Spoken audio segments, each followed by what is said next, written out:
보신 말씀은 누가복음 10장 38절에서 42절 말씀입니다. 누가복음 10장 38절에서 42절입니다.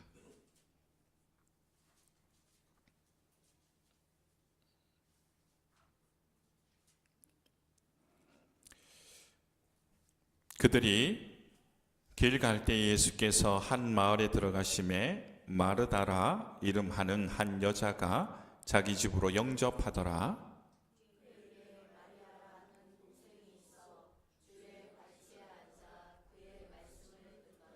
마르다는 준비하는 일이 많아 마음이 분주한지라 예수께서 나아가 이르시되 주여 내 동생이 나 혼자 일하게 두는 것을 생각하지 아니하시나이까 그를 명하사 나를 도와주라 하소서.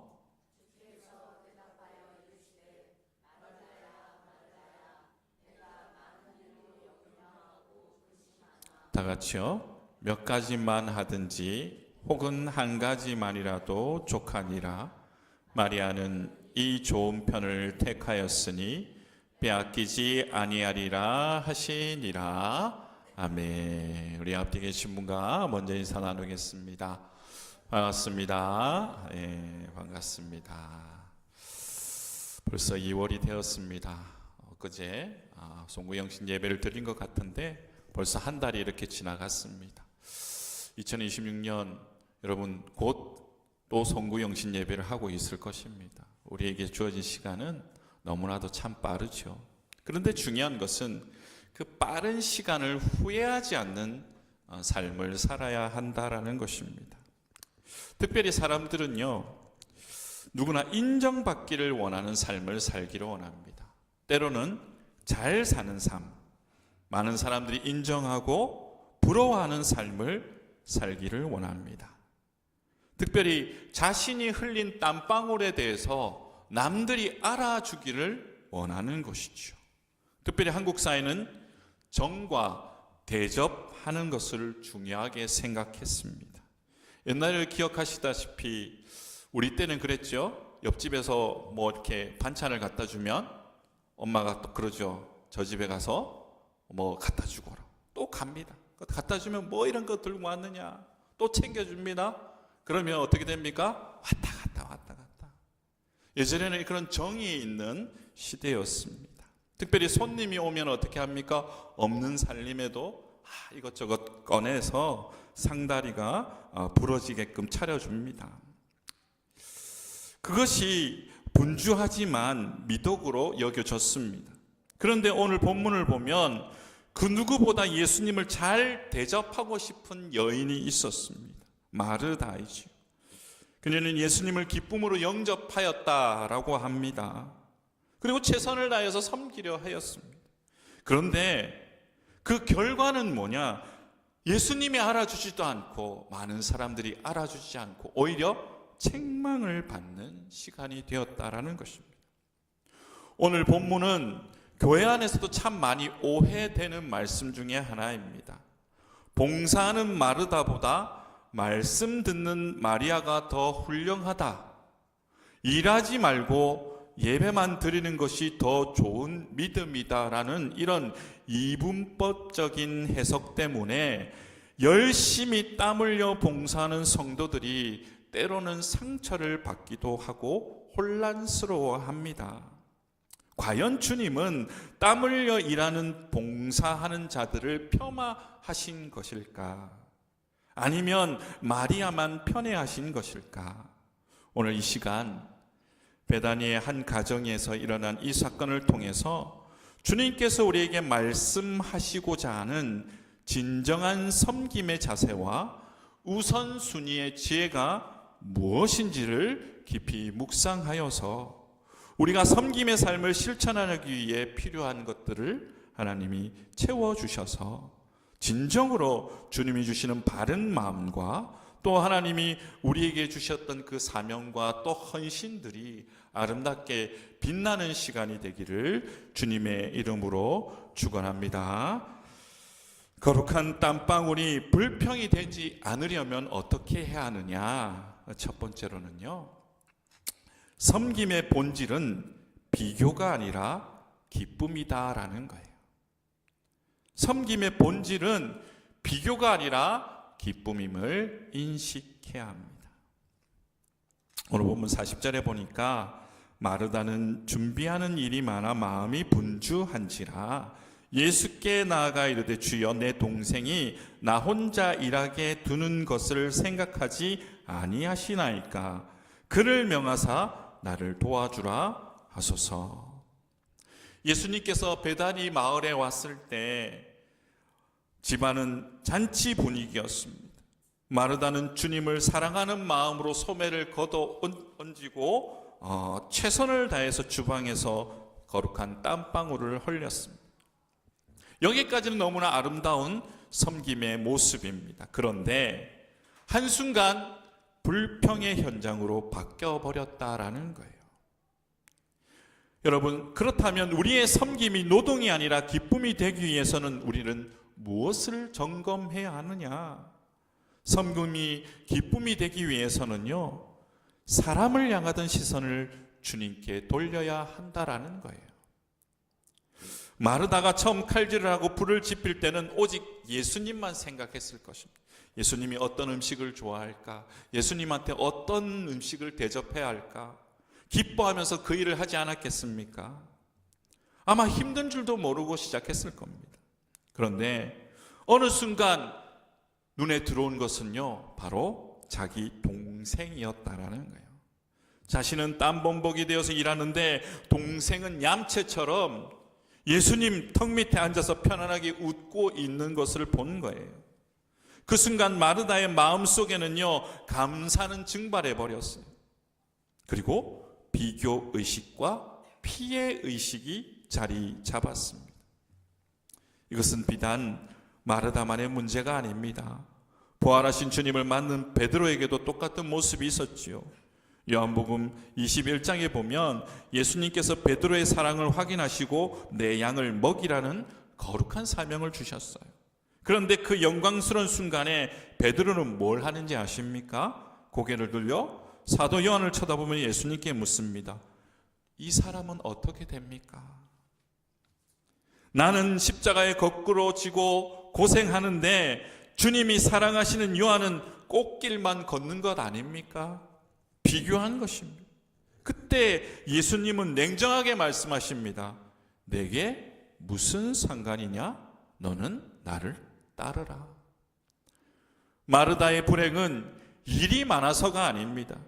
그녀의 불행은 타인의 평안함과 나의 수고를 저울질할 때 시작되었다라는 거예요. 교회 봉사도 마찬가지입니다. 주방에서 설거지 하다가 보면요, 우아하게 커피 마시는 성도들이 보일 겁니다.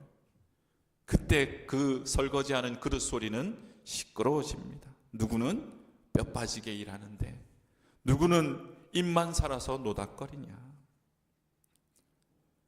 여러분, 이 비교의 덫에 걸리면요, 내 섬김의 기쁨은 즉시 사라지고 남이 무엇을 하든 그것은 우리에게 상관이 없는 거예요. 뭡니까? 시작은 뭡니까? 내가 주님을 기쁘시게 하기 위해서, 주님을 기뻐하기 때문에 한 일 아닙니까? 그런데 그것을 망각해버리는 거예요. 주님, 저 사람이 커피를 마시든 쉬든 상관이 없습니다. 저는 주님을 위해 땀 흘리는 이 시간이 행복합니다. 충주에 교회에 있을 때에 지금 우리가 이렇게 강단을 신발 신고 올라가잖아요. 그 교회도 신발을 신고 올라갑니다. 그 강단이 낮습니다, 좀. 그래서 앞에는 이제 찬양팀이 있는 그 단이 한 이 정도 되는 단이 있고 그 뒤에 또 강단이 있습니다. 그런데 어떤 집사님이고 나중에 권사님이 되셨는데 그분은요, 집이 걸어서 한 1시간을 와야 될걸요. 그런데 걸어서 토요일마다 와서 여기를 닦는 거예요. 근데 저희들은 이제 토요일 날 학생부들이 모여서 찬양팀 연습을 한단 말입니다. 그럼 다 신발을 신고 이렇게 일을 하고 있어요. 그러면 그분이 와서 이제 눈치를 보내, 우리가 끝날 때까지. 그러면 우리도 눈치가 보이는 게 이제 저분이 청소하시려고 하는데, 그러면 시간이 좀 많이 지체되면 어쩔 수 없이 올라오셔서 하는데 자신은 신발을 벗습니다. 자신은 신발을 벗고 그 강단을 막 닦는 거예요. 누가 시켜서 하는 거 아니에요. 물론 그게 옳다, 틀렸다, 그거는 나중 문제고, 정말로 그 시간을 가지고 와서 자신의 시간을 소비하면서까지 그 일을 한 주도 빠짐없이 하는 모습을 볼 때 그분이 누가 시켜서 하는 거 아닙니다. 보는 사람 아무도 없습니다. 그러나 자신이 기쁜 거예요. 자신이 감사한 거예요. 여러분, 이게 중요하다라는 거예요. 만약에 남들이 해주기를 바란다면요, 그 시간에 와서 하면 안 됩니다. 언제 해야 됩니까? 예배 시작하기 전에 해야죠. 예배 시작하기 전에 열심히 닦으십시오. 그러면 뭐합니까? 사람들이 와, 열심히 닦네. 아무도 모릅니다. 그러나 묵묵히 그 일을 했던 거예요. 여러분, 이렇게 비교하는 마음은요, 결국에는 불평으로 끝나고 결국은 깊은 영적의 함정으로 빠지게 되는 거예요. 그래서 섬김이 기쁨이 되기 위해서는요, 나의 열심을 기준으로 삼지 말아야 한다라는 거예요. 비교의 시선이 마르다의 눈을 가리자 이제는 그녀의 마음속에 잘못된 기준이 세워진 거예요. 내가 하는 방식이 옳다는 착각입니다. 마르다의 불평을 자세히 봅시다. 주여, 내 동생이 나 혼자 일하게 두는 것을 생각하지 아니하십니까? 이 말은 겉으로는 동생을 비난하는 것 같지만 실상은 누구를 원망하고 있는 것입니까? 예수님을 원망하고 있는 거예요. 예수님, 공평하지 않습니다. 왜 가만히 계십니까? 왜 내 수고를 몰라주십니까? 라고 항변하는 것입니다. 여기에는 무서운 영적 교만이 있습니다. 내가 일하는 방식이 옳다라는 거예요. 마르다는 자신이 땀 흘려 일하는 것을 자신의 진정한 섬김이고 앉아서 말씀 듣는 것을 게으름이라고 단정 지은 것입니다. 마태복음 20장에 나오는 포도원의 품꾼의 비유가 기억납니다. 아침 일찍 온 일꾼이 나중에 온 일꾼과 품삯을 똑같이 받자 주인에게 따지지요. 주인은 약속을 어긴 적이 없습니다. 이만큼 돈을 준다고 말했습니다. 그러나 주인의 은혜가 배 아팠던 것이 아니고 자신의 수고를 더 특별하게 대우해 주지 않은 것에 대해서 분노한 것입니다. 우리가 교회에서 왜 나만 일해라고 말할 때 우리는 무의식적으로 나는 희생자다라고 생각하는 거예요. 내가 섬기는 자리가 특권이 아니라 짐으로 느껴지기 시작하면 그것은 그 은혜가 떨어진 증거입니다.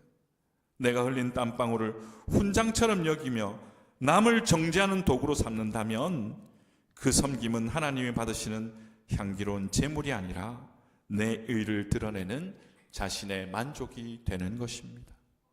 그래서 섬김이 기쁨이 되기 위해서는요, 사역에 취해서 주님을 잊는 일이 없어야 하는 거예요. 시선이 빼앗기면 기준마저 무너집니다. 결국 섬김의 가장 큰 목적인 주님을 잃어버리고 만 것입니다. 본문 40절에 보면 마르다는 준비하는 일이 많아 분주했다고 합니다. 여기서 분주하다라는 것은요, 주변 사물의 마음이 이끌려 본질에서 멀어졌다라는 의미입니다. 마르다는 지금 누구를 위해 음식을 만들고 있습니까? 예수님인데, 그런데 예수님을 대접하느라 바빠서 정작 앞에 계신 예수님께 화내고 있는 상황이 된 거예요. 주님을 기쁘시게 하라고 시작한 일인데 지금 주님 앞에 화내고 있는 상황. 여러분, 이것은요, 잘못된 것입니다. 섬김이 아니라 자기 열심의 덫에 갇히면요, 정작 주님을 잊어버린다라는 것입니다. 여러분, 하나님은 우리가 기쁨으로 드리는 작은 그 물 한 그릇, 그것이 억지로 드리는 황소 제물보다 기뻐 받으신 줄 믿으시기를 바랍니다. 우리 안에 마르다를 점검해 봅시다. 비교는 감사를 죽이는 거예요. 비교가 들어오면 기쁨이 죽습니다. 우리가 회복해야 될 것은 다른 사람이 무엇인가 하는가가 중요한 것이 아닙니다. 바로 나를 부르신 주님과의 1대1의 관계가 중요한 것입니다. 남이야 칭찬받든 남이야 편하든 말든 주님, 제가 주님을 위해 땀 흘릴 수 있는 건강을 주셔서 감사합니다. 제가 주님의 교회를 위해 쓰임받는 이 자리가 제게 기쁨입니다. 이런 고백이 터져 나올 때 여러분의 그 현장은 바로 천국 잔치로 변하게 될 것입니다. 베드로에게 말씀하셨던 주님의 음성을 기억합시다. 너는 나를 따르라. 옆 사람을 보지 말고 오직 앞서가시는 예수님만 바라보며 기쁨으로 섬김의 길을 걸어가는 저와 여러분 되시기를 바랍니다. 거룩한 단방울이 불평이 되지 않으려면요, 두 번째로 자신의 의를 비우고 주님과의 관계를 채워야 합니다.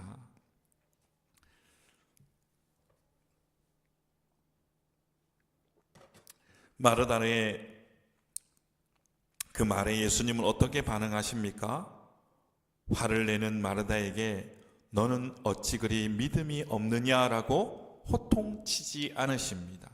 41절에 보니까 주께서 대답하여 이르시되 마르다야 마르다야 내가 많은 일로 근심하고 염려하고 금심하나. 여러분 지금 마르다야 마르다야 이 톤이 어떤 톤인 것 같습니까? 화내는 것 같습니까? 상냥해 보이지 않습니까? 여러분 그녀의 이름을 연거푸 2번 부르셨습니다. 성경에서 하나님이 누군가의 이름을 2번 반복해서 부를 때는 특별한 때입니다. 아들을 바치려는 아브라함을 향해 하나님은 뭐라고 그러십니까? 아브라함아 아브라함아. 사울이 다메섹 도상에서 꼬꾸라졌을 때 사울아 사울아라고 주님이 부르셨습니다. 베드로가 시험에 들 것을 아시고 미리 경고하시고 누가복음에서는 시몬아 시몬아라고 말씀하십니다. 이름을 2번 부른다는 것은 긴급한 경고인 동시에 그 영혼을 향한 애끓는 사랑의 표현입니다. 마치 벼랑 끝으로 달려가는 자녀를 보며 다급하게 그러나 간절하게 부르는 부모의 심정입니다. 주님은 지금 복에서 그릇과 씨름하고 있는 마르다가 아닌 자기 자신과 싸우고 있는 마르다의 영혼을 보고 계셨습니다. 겉으로는 화를 내고 있지만 속으로는 인정받고 싶은 욕구와 아무도 도와주지 않는 외로움에 짓눌려 울고 있는 마르다의 내면을 주님께서 터치하고 계신 것입니다. 마르다야, 네가 나를 위해 잘하고 싶은 그 마음 내가 안다. 하지만 나는 내가 차린 음식보다 내 마음이 다치지 않는 것이 더 중요하다라고 말씀하고 계신 것입니다. 주님은 마르다의 무엇을 지적하고 계십니까? 그녀의 손이 아니라 그녀의 마음입니다. 네가 많은 일로 염려하고 근심하나. 염려라는 말은요, 나누다, 쪼개다라는 어근에서 왔습니다. 마음이 여러 조각으로 찢어진 상태예요. 분열된 상태. 누가복음 8장에 나오는 씨 뿌리는 비유를 떠올리게 합니다. 가시떨기에 떨어진 씨앗은 자라다가 기운이 막혀 결실을 맺지 못합니다. 주님은 그 가시떨기를 가리켜 이렇게 말합니다. 가시떨기에 떨어졌다라는 것은 말씀을 들은 자이나 지내는 중 이생의 염려와 재물과 향락에 기운이 막혀 온전히 결실을 하지 못하는 자요라고 누가복음에서 말합니다. 이생의 염려와 재물의 향락. 마르다의 문제가 뭡니까? 예수님을 사랑하는 마음도 있습니다. 그런데 동시에 잘해야 되겠다는 부담감과 동생에 대한 미움과 체면치레 등 수많은 생각의 가시떨기가 있었다라는 거예요. 정작 예수님을 향한 순수한 사랑의 기운을 막아버린 것입니다. 우리가 주일에 일하다가 시험 드는 이유는 정확히 이 지점입니다. 힘들어서가 아닙니다. 마음이 나누어졌기 때문입니다. 이걸 하면 목사님이나 또 성도들이 알아줄까? 저 집사님은 왜 안 해? 이번 행사만 치면 내 체면이 뭐가 돼? 이런 염려의 마음을 조각내기 시작하면요, 더 이상 교회의 봉사는 기쁨이 아니라 고역이 되고 무거운 짐이 됩니다. 주님은 지금 마르다에게 그 찢어진 마음을 가지고 나를 기쁘게 할 수 없다라고 말씀하시는 것입니다. 우리는 종종 착각합니다. 내가 열심히 해서 하나님을 도와드려야지. 내가 헌금을 많이 하고 내가 봉사를 많이 해야 하나님이 영광 받으실 거야. 여러분, 우리 하나님은 배고프신 분이 아닙니다. 시편 50편에 보니까요, 내가 가령 주려도 내가 이르지 아니할 것은 세계와 거기에 충만한 것이 내 것이미로다. 내가 수소의 고기를 먹으며 염소의 피를 마시겠느냐. 예수님은 오병이어의 기적으로 5,000명을 먹이신 전능자이십니다. 마르다가 밥 안 차려두죠. 주님은 해결하실 수 있습니다. 마르다가 놓친 것이 바로 이것입니다. 주님은 베다니의 이 집에 밥 먹으러 오신 것이 아니라는 거예요. 사랑하는 마르다와 마리아에게 생명의 떡을 주러 오신 것입니다. 주님이 원하시는 것은 화려한 밥상이 아니라 마르다와의 교제였습니다. 많은 성도들이 하나님의 일에 몰두하느라 정작 하나님과 함께하는 시간을 잃어버립니다. 호세아 6장 6절에 나는 인애를 원하고 제사를 원하지 아니하며 번제보다 하나님을 아는 것을 원하노라. 예수님의 책망은요, 거절이 아닙니다. 이제 그만 일손을 놓고 분주한 마음을 내려놓고 나를 바라봐라. 나는 너의 노동력이 아니라 너의 사랑을 원한다. 오늘 주님이 여러분의 이름을 부르실 것입니다. 아무개야 아무개야, 그 음성은 일 좀 똑바로 해라는 질책이 아닙니다. 너는 내 종 이전에 내 사랑하는 자녀다라고 말씀하시는 것입니다. 네가 일하다 지쳐 쓰러지는 것을 원하지 않는다. 무거운 짐을 내게 맡기고 쉼을 얻어라 라는 하나님의 음성입니다. 그러므로 자신의 의를 비우고 주님과의 관계를 먼저 회복하십시오. 그러면요, 거룩한 땀방울이 불평이 되지 아니하고 오히려 감사와 기쁨이 되는 줄 믿으시기를 바랍니다. 거룩한 땀방울이 불평이 되지 않으려면요, 분주함을 버리고 한 가지 본질에 집중해야 합니다. 마지막으로 주님은 탈진 직전에 있는 마르다에게 인생의 재정비할 시간이 가장 할 수 있는 처방전을 주십니다. 그게 42절 말씀이죠. 몇 가지만 하든지 혹은 한 가지만이라도 족하니 마리아는 이 좋은 편을 택하였으니 빼앗기지 아니하리라 하시니라. 주님의 말씀은 식탁 메뉴를 줄이라 라는 것이 아닙니다. 이것은요, 삶의 가지치기에 대한 영적인 명령입니다. 마르다의 삶은 많은 일로 가득 차 있습니다. 많은 일, 많은 걱정, 많은 계획. 그러나 예수님은 한 가지만으로도 충분하다라는 거예요.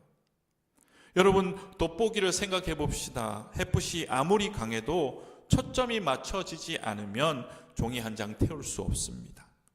그러나 빛이 한 점에 모이면 불이 붙는 것이죠. 마르다는 에너지가 분산되어 있기 때문에 뜨거움이 없고 연기, 즉 불평만 났던 것입니다. 반면 마리아는 예수님께 초점을 맞추었기에 그의 심령에 거룩한 불이 붙고 있었던 것입니다. 너무나 많은 사역, 너무나 많은 약속, 너무나 많은 정보 속에서 우리가 본질을 놓칠 때가 많이 있습니다. 신앙의 성숙은 복잡해지는 것이 아닙니다. 오히려 주님 한 분으로 단순해지는 것입니다. 성경에서도 많은 선배들이 이 한 가지의 목숨을 걸었죠. 다윗도요, 천하를 통일한 왕은 부족한 것이 없었습니다. 그러나 그가 평생 소원한 것은 왕궁의 보화가 아니었습니다. 시편 27편 4절에 내가 여호와께 바라는 한 가지 일, 그것을 구하리니 곧 내가 내 평생에 여호와의 집에 살면서 여호와의 아름다움을 바라보며 그의 성전에서 사모하는 그것이다. 다윗에게 왕관은 잠시 쓰는 껍데기에 불과했고 하나님의 임재가 진짜 알맹이였다라고 고백하는 거예요. 전장터의 칼날 앞에서도 화려한 왕궁 안에서도 다윗의 시선은 흩어지지 아니하고 오직 하나님께 집중되어 있었습니다. 또 바울이 있지요. 빌립보 3장 13절에 형제들아 나는 아직 내가 잡은 줄로 여기지 아니하고 오직 한 일 즉 뒤에 있는 것을 잊어버리고 앞에 있는 것을 잡으려고.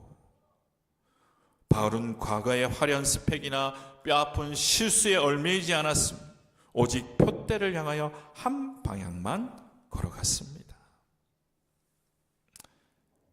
또 소경 거지 바디메오는요, 사람들이 그를 조용하라고 꾸짖었지만 그는 오직 한 가지 다윗의 자손 예수여 나를 불쌍히 여기소서라며 주님께만 집중했습니다. 주위의 소음도 비난도 그의 한 가지 간절함을 막을 수 없었습니다.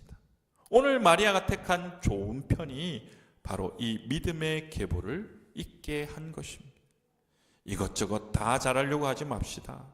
하나님 한 분께만 집중하는 사람을 통해 하나님은 역사하십니다. 자, 오늘 말씀을 졸면서 부분 듣고 오해해서는 안 됩니다. 여러분, 다들 마리아처럼 말씀만 듣고 있으면 밥은 누가 하고 청소는 누가 합니까? 라고 말할 수 있겠죠. 하지만 주님의 말씀은요, 일하지 말라가 아닙니다. 순서를 바로 잡으라 라는 것입니다. 스마트폰을 예로 들게요. 최신형 비싼 스마트폰이라도 배터리가 방전되면요, 쓸데없는 덩어리가 됩니다. 배터리가 1% 남았는데 억지로 카메라를 켜고 영상을 돌리면 어떻게 됩니까? 곧바로 꺼져버리는 것이 폰이죠. 이것이 마르다의 상태라는 거예요. 영적 배터리가 방전되었는데 일만 하려고 하니까 자꾸 꺼지는 거예요. 마리아는 지금 게으름 피우는 것이 아니라 충전이 되고 있는 것입니다. 생명의 근원이신 예수님께 접촉되어서 영적 에너지를 공급받고 있는 거예요. 요한복음 15장 5절에 주님은 말씀하십니다. 나는 포도나무요 너희는 가지라. 그가 내 안에 내가 그 안에 거하면 사람이 열매를 많이 맺나니 나를 떠나서는 너희가 아무것도 할 수 없음이라. 가지는 열매 맺기 위해 용을 쓰는 존재가 아닙니다. 나무에 붙어 있기만 하면 진액이 올라와 저절로 열매를 맺는 것입니다. 마르다의 섬김이 귀하지만 그 섬김은 내 힘이 아니라 주님께 공급받는 은혜의 힘으로 흘러나와야 한다는 거예요. 주님께 충분히 충전되지 않는 성도는요, 결국에는 이런 일이 일어난다라는 거예요. 그러니까 일하지 말라라는 뜻이 아니라 먼저 하나님 안에서 충만함이 있어야 된다라는 거예요. 교회에서 잘못된 게 뭔지 아십니까? 일만 한다라는 거예요. 기도하지 아니하고 말씀 보지 아니하고 주님과 동행하지 않습니다. 그래서 일만 하니까 뭐가 생깁니까? 방전이 일어나는 거예요. 먼저 주님 앞에 붙어 충전한 다음에 일을 해야 하는 거예요. 그러면 어떤 일이 일어납니까? 그 일 가운데 기쁨이 나타나는 거예요. 마지막으로 주님은 약속하십니다. 42절에 이 좋은 편을 택하였으니 빼앗기지 아니하리라. 이 말씀은 역설적으로 마르다가 붙잡고 있는 것들은 언젠가는 뺏기거나 사라질 것이다. 우리가 정성껏 차린 음식은 먹으면 없어집니다. 우리가 쌓아놓은 업적도 세월이 가면 잊혀집니다. 사람들의 칭찬과 인정, 바람과 같이 사라집니다. 때로는 건강 때문에, 때로는 환경 때문에 우리가 하던 봉사를 내려놓아야 할 때가 반드시 옵니다. 그러나 말씀을 통해 내 영혼에 새겨진 주님의 생명은 아무도 빼앗아갈 수 없는 것입니다.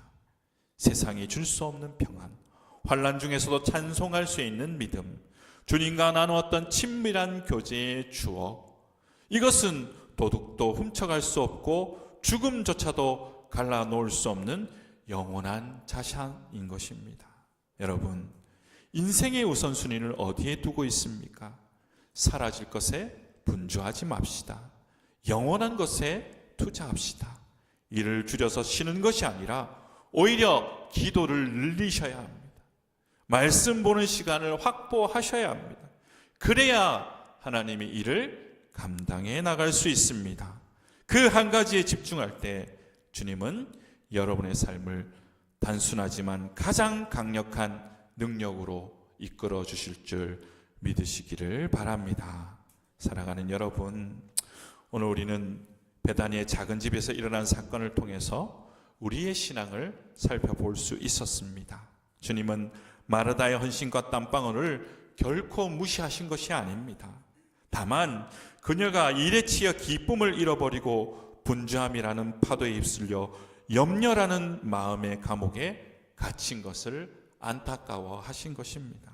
이제 우리는 마리아의 영성을 지닌 성숙한 마르다가 되어야 합니다. 주님의 발치에 앉아 말씀을 듣는 체험이 있어야 그 받은 은혜의 힘으로 기쁘게 주님의 일을 해나갈 수 있는 것입니다. 우리는 먼저 비교를 멈춰야 합니다. 내가 하는 일의 목적은 사람의 인정이 아닙니다. 특별히 목회자들이 제일 많이 넘어지는 게 뭔지 아십니까? 비교하는 것입니다. 그리고 사람들의 인정받는 것입니다. 이것은 우리를 넘어뜨리려고 언제든지 달려듭니다. 그럴 때마다 우리는요, 오직 주님만 바라보아야 합니다. 또 우리가 해야 될 것은 단순해져야 합니다. 삶이 복잡하면 영혼이 병듭니다. 너무 많은 것을 하려다 마음을 나누지 마십시오. 한 가지만이라도 족하다는 주님의 음성을 기억하며 복잡한 삶을 가지고 살지 말고 오직 주님께만 집중하는 삶을 살아야 합니다. 또 우리가 해야 될 것은 은혜가 먼저입니다. 일보다 주님과의 관계가 우선입니다.